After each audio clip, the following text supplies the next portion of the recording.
Now, we simply can't talk about regional security without discussing Haiti. And we touched a little bit on that yesterday with Jacqueline Charles from the Miami Herald during the Citizen Security panel.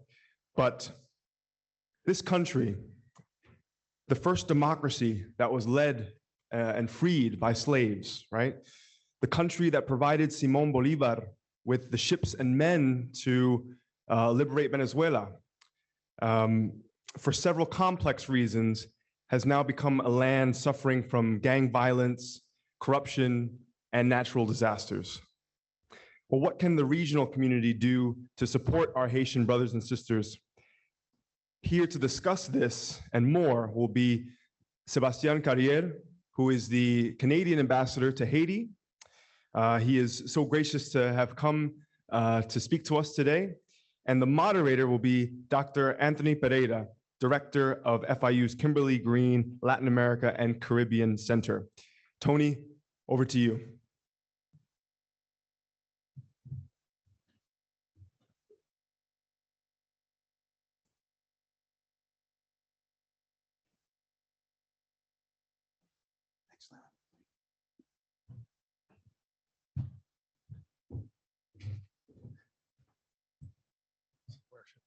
Right here. Yeah.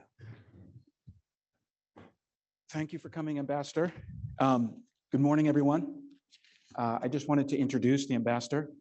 I also wanted to acknowledge Sylvia Cesaroto, Consul General of Canada here in Miami. Ambassador Sébastien Carriére has a BA and MA in Political Science from Laval University, an Executive Certificate in Public Leadership from Kennedy School at Harvard. His diplomatic career started in Beijing as an intern in the Canadian Embassy in Beijing. And it's gone in many different directions, lots of different areas. I think maybe most relevant for today, Deputy Director for Haiti in Ottawa. And he's been Canadian Ambassador to Haiti since October of 2021. So thanks very much for coming, Ambassador. And I think, we heard a lot about war yesterday. We heard about the war in Ukraine. But in some ways, the conditions that people are living in Haiti right now are comparable to a war situation, right? When you look at food deprivation, food insecurity, when you look at the level of violence, when you look at the absence of the state in many places. And I guess you've been in a position, engaging on this issue for a long time. What is your view of the security situation in Haiti? We had a very interesting presentation by Jackie Charles from the Miami Herald yesterday when she talked about this being 10 years in the making, this situation. And there was MINUSTA and there was interaction with the Haitian police. What do you think the various constituents can do about the security situation, and how do you analyze the challenges? Well, first of all, thank you for having me. Good morning, everybody. I must warn you, this will not be uplifting.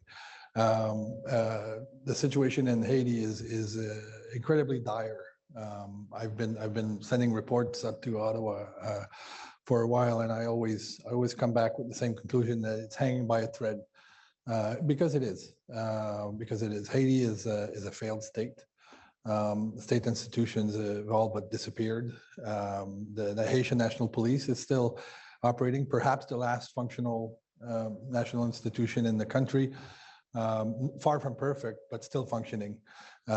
We don't have a parliament. We don't have a president. We have a prime minister whose mandate is as a tiny little thread of constitutional legitimacy, and some would say it has none. It's extremely dire. As far as the security situation for the population is extremely difficult. I think the Haitian National Police is just, putting out fires everywhere it can, but they're clearly overwhelmed. We have seen in the last couple of weeks, this is not a new phenomenon, but it's intensified, where Haitians are taking justice into their own hands.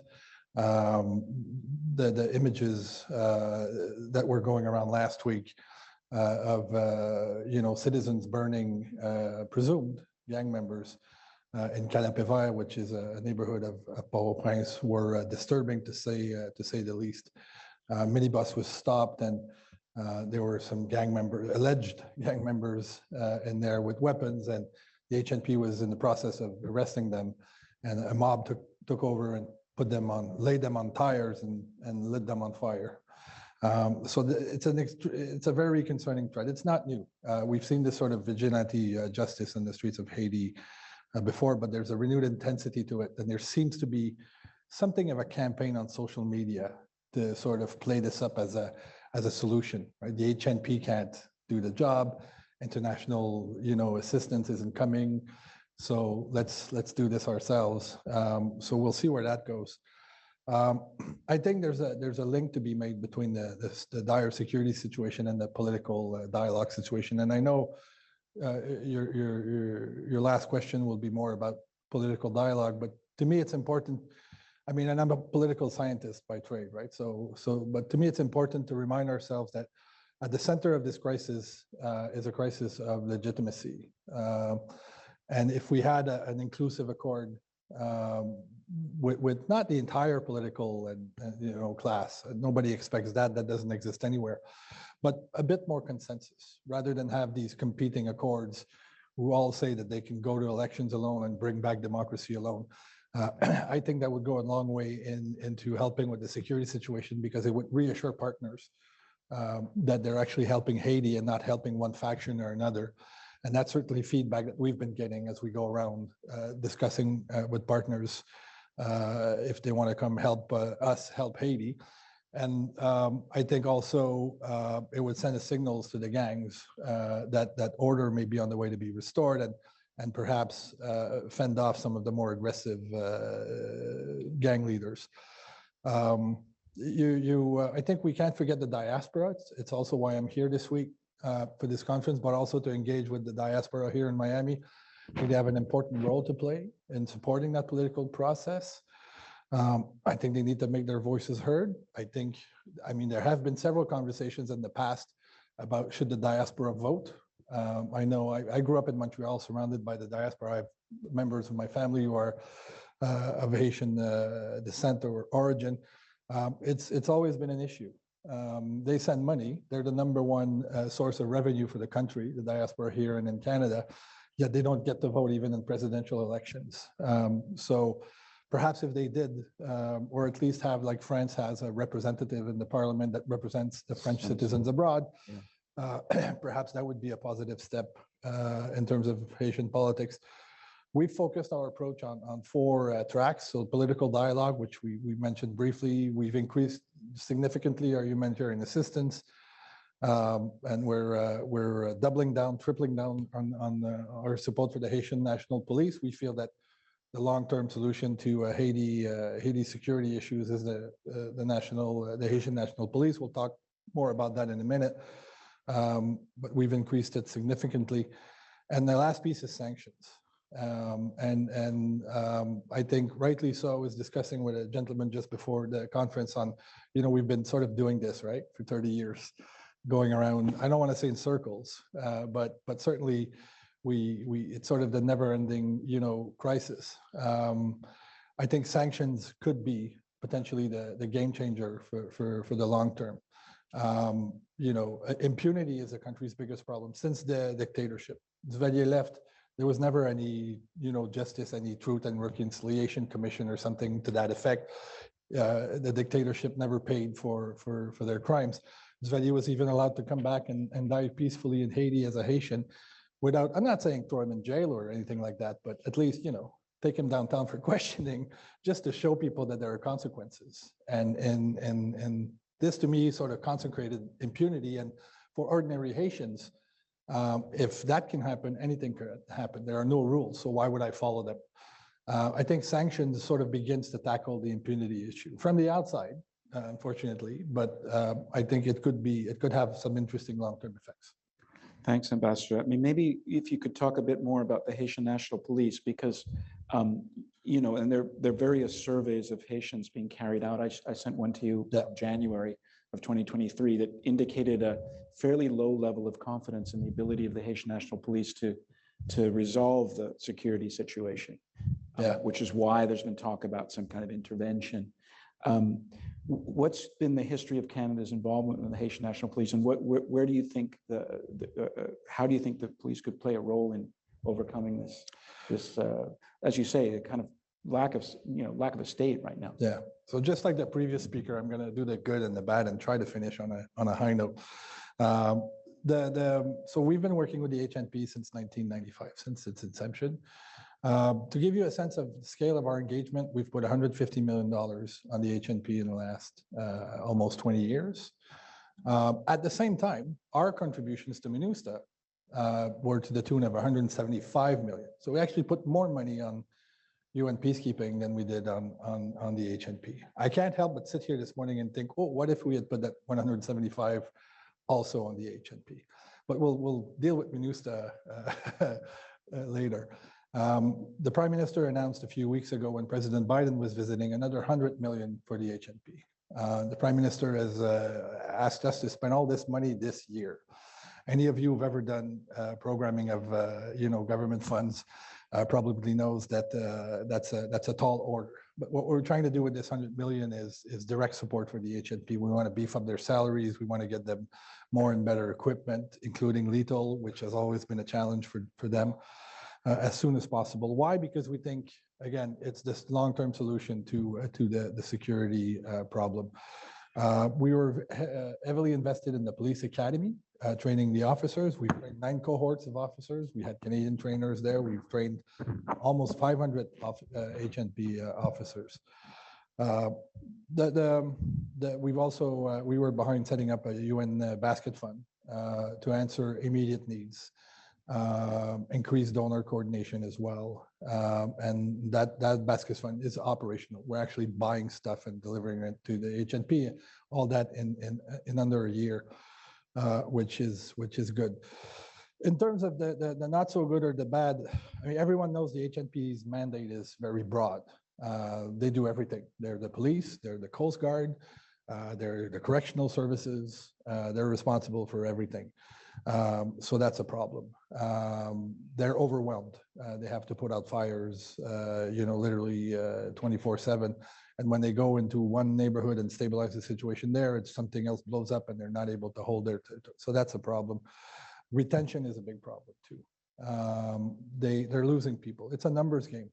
When I got to Haiti, I asked different interlocutors, how many police officers do we have in Haiti? And the official number was 14,000, but people were saying, oh, I think it's 14,000, but it's more like 11. The number we're using today is 9,000. Country of 12 million people with 9,000 police officers. New York City has a similar population. New York City has 70,000 police officers. Dominican Republic has a similar population. And if you put all the Dominican security forces together, it's about 110,000. So it's a numbers game and they're losing people. And some of them are coming here on the humanitarian parole program. We don't have the numbers yet, but Jackie Charles wrote an article and she estimated that we could lose up to 1/3 of the force to this program. I hope she's wrong, but she's rarely wrong. Yeah. We're aware also that there's corruption in the HNP. Nobody's saying that it's perfect. The survey that you sent to me made me sad because I remember a similar survey in 2014-15 where the HNP was the most respected Haitian institution and by a country mile. So that trust of the population of the HNP has been going down, but we still feel that there's a core around which we can continue to build/rebuild. And I have to say, I mean, HMP rank and file, I talk to them, I see them, I interact with them every day. They're bona fide heroes. I mean, to put on their uniform every day and go fight the good fight as they're doing. They have my, utter and complete respect and admiration because they're outgunned, outmanned, outmatched, and yet they continue to do their work with a ton of courage. So I think that needs to be encouraged. Thanks, Ambassador. I wonder if you could focus a bit on because of there's talk of intervention, and some people are saying it's the wrong thing to do. Some people are saying it's the right thing to do. We do have the history of MINUSTA in Haiti. It was one of the longest UN peacekeeping missions from 2004 to 2017. It was winding down when the earthquake struck, and it ended up, being there for a lot longer than originally planned. The Brazilians were in charge of them, had the commander on the military side, but I think Canada was very involved on the civilian side. How do you weigh up the strengths and weaknesses of MINUSTA? Because that is the intervention that we know, and that is a kind of baseline for any discussion of some sort of intervention now. So, I mean, MINUSTA did good things while it was there. It did provide stability. I've traveled into the country a few times while MINUSTA was there, and I travel around the country today, and it's a completely different place. The instability today affects Port-au-Prince mostly, but MINUSTA, you can feel the stabilizing effects of MINUSTA all over the country. And so that was certainly good. They helped with disarmament a lot too. Unfortunately, all that work has been washed away now. There are more weapons than ever in Haiti. There's an excellent UNODC Office of Drug and Crime report on the flow of illicit weapons. From Came out here, about, yeah. Something like 80% from the United States. So that has to be addressed. We have to, stop the guns. The justice system, also MINUSTA did a lot of good work on that. CVR too, community violence reduction. MINUSTA did some great work on that. Again, I'm afraid a lot of it was washed away after MINUSTA left. I think, the weakness of MINUSTA, and this is I'm not pointing fingers or looking for, guilty parties. Plenty of, Haitian observers and commentators do that full time. They don't need me to pile on. I think it's our collective failure, right? We were a top contributor to MINUSTA, and we were around that table when those decisions were being made, but we failed to address the structural issues, the socioeconomic problems. Obviously, when you speak with MINUSTA, you have to recognize the cholera epidemic that was brought in by MINUSTA, and the MINUSTA, I call them MINUSTA babies, but there was sexual violence against the population, and I think not recognizing that lacks, respect for the Haitian people. Those things happened. Again, and people will think I'm obsessed with sanctions, but I think here we are again, right? We didn't address the root causes. Is this sort of system, closed system with oligarchs and politicians, and they take control of the state, and they reward their masters with contracts, and they use gangs, at various points, and shifting alliances and so on. And this system, grew because, MINUSTA costs a lot of money, $650 million US per year. I can't help but think if we had put $650 million a year onto the HNP for 15 years, we might have the best police force on the whole planet. But most of that money leaves Haiti. The money that stays in Haiti is money that goes into the pockets of the oligarchs, whose houses we rent, whose gas we purchase, whose cars we buy. I mean, they have, it's an import-based economy. They don't create wealth. They just squeeze the lemon. And so you line the pockets of the people who create the instability that you're reacting to in the first place. And if you don't address the root causes, and sanctions is one way to do that, then you're just going to do it again. So, in a nutshell, I think MINUSTA was great at peacekeeping, but not so great at peace building / state building. And I know that's a dirty word. Nobody wants to, do nation building, but I think we kind of have to.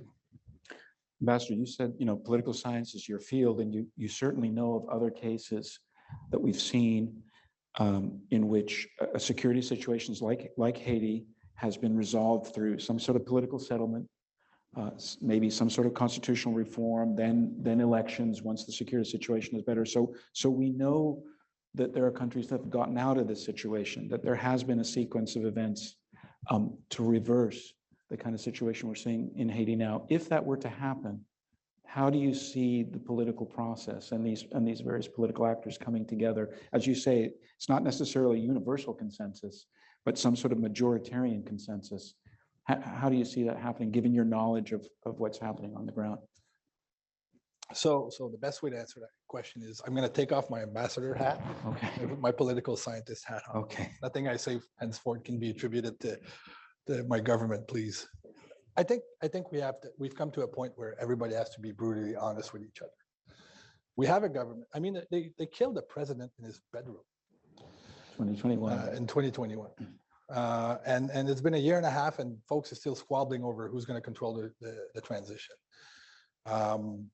Ariel Henry was named by President Jovenel Moïse 2 days before he was assassinated. So he couldn't be confirmed by the Senate, which is the procedure, because Jovenel himself had dissolved 1/3 of the Senate 6 months earlier. So basically, they were down to 10 senators, and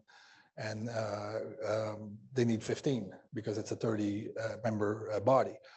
So he could not be. Sorry, I should have turned that off. He could not be confirmed. So he was, and this is where it gets interesting. He was. Some say he was confirmed by us, right? By the international community. I beg to differ, but it doesn't really matter. In the end, his thread of legitimacy was that he was named by Jovenel, who was elected in an election with 19% turnout, but nonetheless. So it kind of made sense. But then events unfolded. The Montana group emerged before Jovenel was assassinated. People tend to forget that.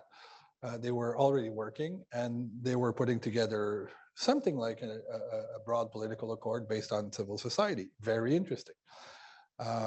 But as much as Ariel Henry cannot go to elections alone, the Montana group cannot just walk in, take power, and go to elections alone. There are other, there's a coalition of parties called the G8. And around that table, you have most of the political parties who actually have members and organizations and who've actually won elections. And they're sort of on the outside looking in as well.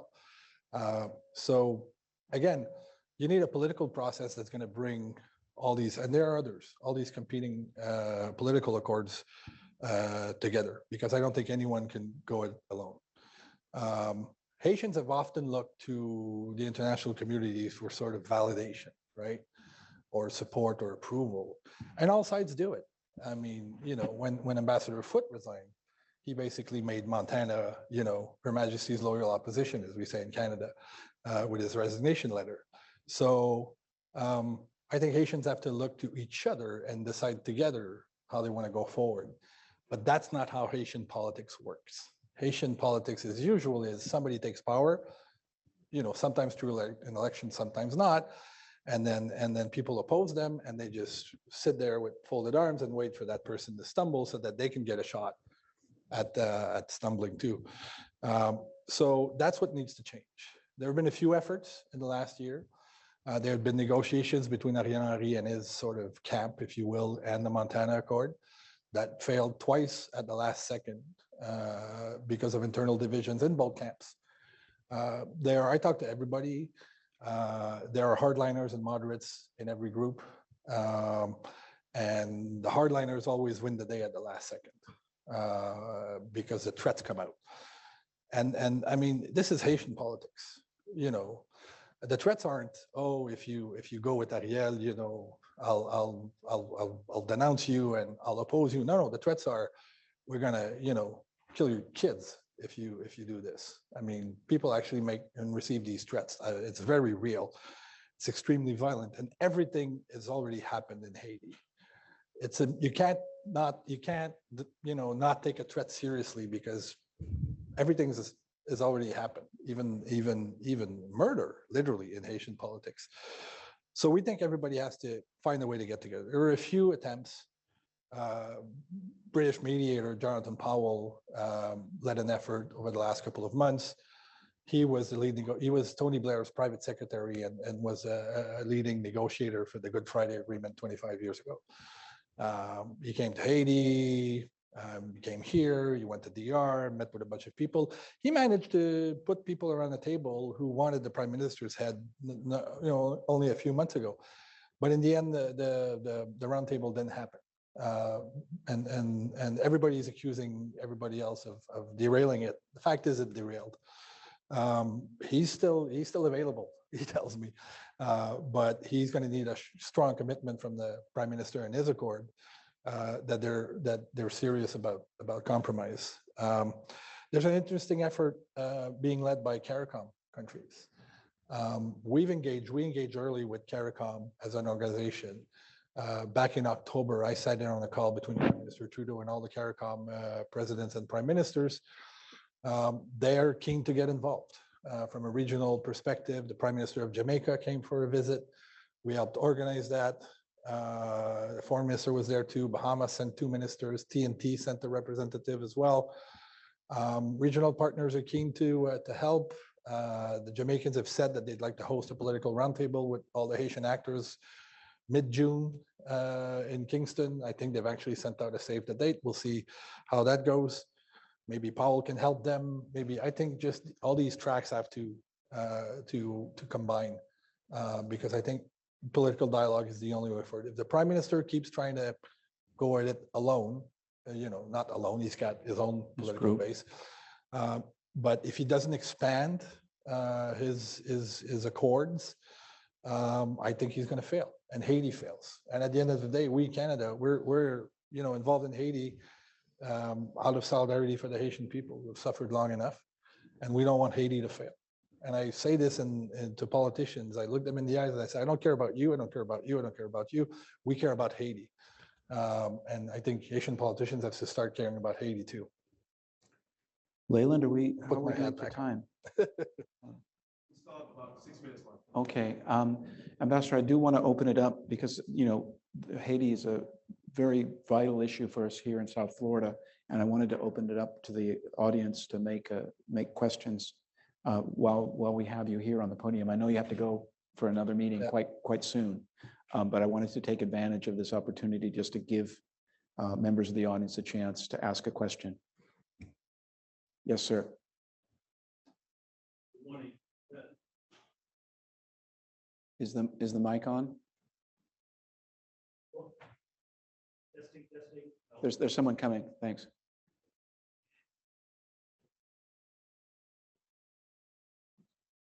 Testing. Okay. My name is Volker Anding. I'm the former German Consul General here in Miami.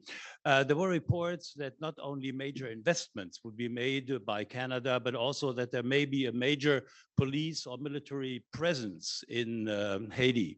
My second question, how about Russia and China? There were also reports that they take advantage of the unstable situation, and they may just also get more active. And of course, the United States does not want a second Cuba at our front door. Thank you. So on the international intervention, President Biden was in Ottawa a few weeks ago, and the two leaders discussed it. It's being discussed. It has been discussed for months now. The Prime Minister Henry wrote a letter to the President, the Prime Minister, and the UN Secretary General asking for an intervention.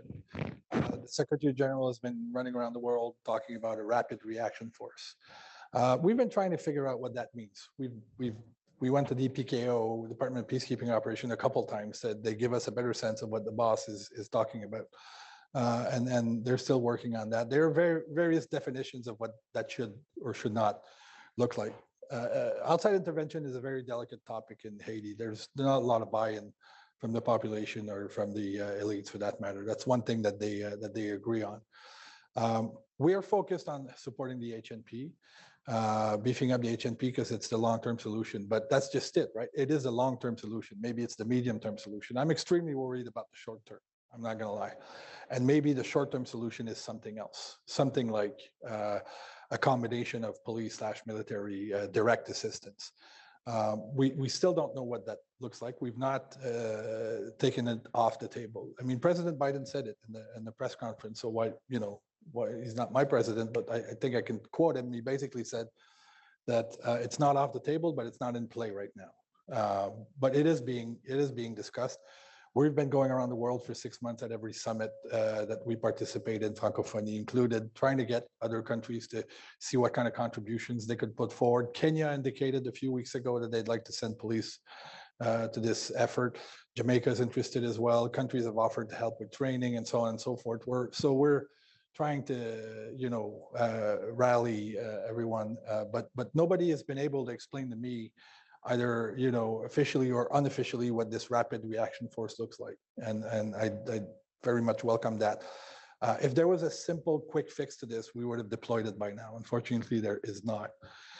Russia and China, I mean, so they're not there.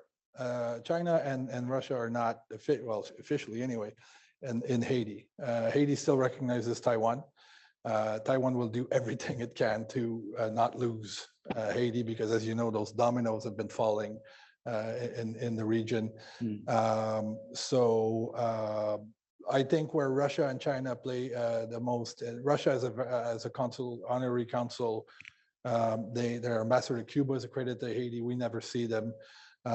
So there's not a whole lot of on the ground anyway presence. Where it plays the most are the dynamics in the Security Council.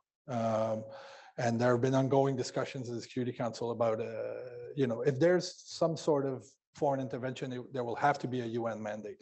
That for Canada anyway, that's a precondition. If you study Canadian foreign policy, you will see that we've never gone anywhere without a UN mandate or a NATO mandate. So that's just not how we do things. The dynamics in the Security Council are what they are, but I'm cautiously optimistic on the Haiti discussion. I mean, we did manage to get a sanctions resolution passed, right? And frankly, I for one thought China was going to object it and Russia was going to follow China on that one, but they didn't. Actually, China were the first to start talking about sanctions on weapons at the last renewal of BINU. So there's interesting dynamics there. I think, politically speaking, nobody wants to be able to get pointed, oh, you're the reason why this failed.